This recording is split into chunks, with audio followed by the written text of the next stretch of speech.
मत्स्य अवतार की कथा। मत्स्य अवतार भगवान विष्णु के प्रथम अवतार हैं। मछली के रूप में अवतार लेकर भगवान विष्णु ने एक ऋषि को सब प्रकार के जीव जंतु एकत्रित करने के लिए कहा और पृथ्वी जल में डूब रही थी। तब मत्स्य अवतार में भगवान ने उस ऋषि की नाव की रक्षा की।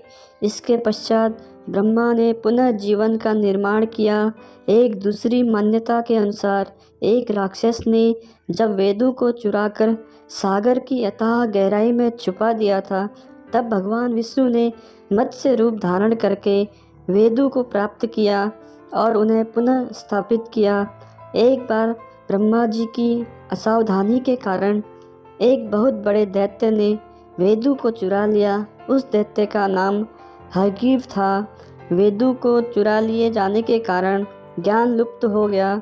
चारों ओर अज्ञानता का अंधकार फैल गया और पाप तथा अधर्म का बोलबाला हो गया। तब भगवान विष्णु ने धर्म की रक्षा के लिए मत्स्य रूप धारण करके हयग्रीव का वध किया और वेदों की रक्षा की। भगवान ने मत्स्य का रूप किस प्रकार धारण किया, इसकी विस्मयकारिणी कथा इस प्रकार है। कल्पांत के पूर्व एक पुण्यात्मा राजा तप कर रहा था। राजा का नाम सत्यव्रत था। सत्यव्रत पुण्यात्मा तो था ही, बड़े उदार हृदय का भी था। प्रभात का समय था, सूर्योदय हो चुका था।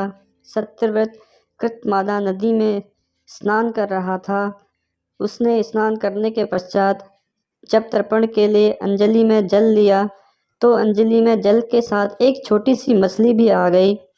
सत्यव्रत ने मछली को नदी के जल में छोड़ दिया। मछली बोली, राजन, जल के बड़े बड़े जीव छोटे छोटे जीवों को मारकर खा जाते हैं। अवश्य कोई बड़ा जीव मुझे भी मारकर खा जाएगा। कृपा करके मेरे प्राणों की रक्षा कीजिए। सत्यव्रत के हृदय में दया उत्पन्न हो उठी।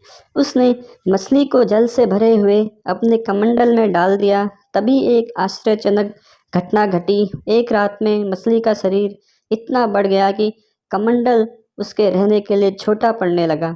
दूसरे दिन मछली सत्यव्रत से बोली, राजन, मेरे रहने के लिए कोई दूसरा स्थान ढूंढिए, क्योंकि मेरा शरीर बढ़ गया है। मुझे घूमने फिरने में बड़ा कष्ट होता है। सत्यव्रत ने मछली को कमंडल से निकालकर पानी से भरे हुए मटके में रख दिया। यहाँ भी मछली का शरीर रात भर में ही मटके में इतना बढ़ गया कि मटका भी उसके रहने के लिए छोटा पड़ गया। दूसरे दिन मछली पुनः सत्यव्रत से बोली, हे राजन, मेरे रहने के लिए कहीं और प्रबंध कीजिए, क्योंकि मटका भी मेरे रहने के लिए छोटा पड़ रहा है। तब सत्यव्रत ने मछली को निकालकर एक सरोवर में डाल दिया, किंतु सरोवर भी मछली के लिए छोटा पड़ गया। इसके बाद सत्यव्रत ने मछली को नदी में और फिर उसके बाद समुद्र में डाल दिया। आश्चर्य, समुद्र में भी मछली का शरीर इतना अधिक बढ़ गया कि मछली के रहने के लिए वह छोटा पड़ गया। अतः मछली पुनः सत्यव्रत से बोली, राजन, यह समुद्र भी मेरे रहने के लिए उपयुक्त नहीं है। मेरे रहने की व्यवस्था कहीं और कीजिए। अब सत्यव्रत विस्मित हो उठा। उसने आज तक ऐसी मछली कभी नहीं देखी।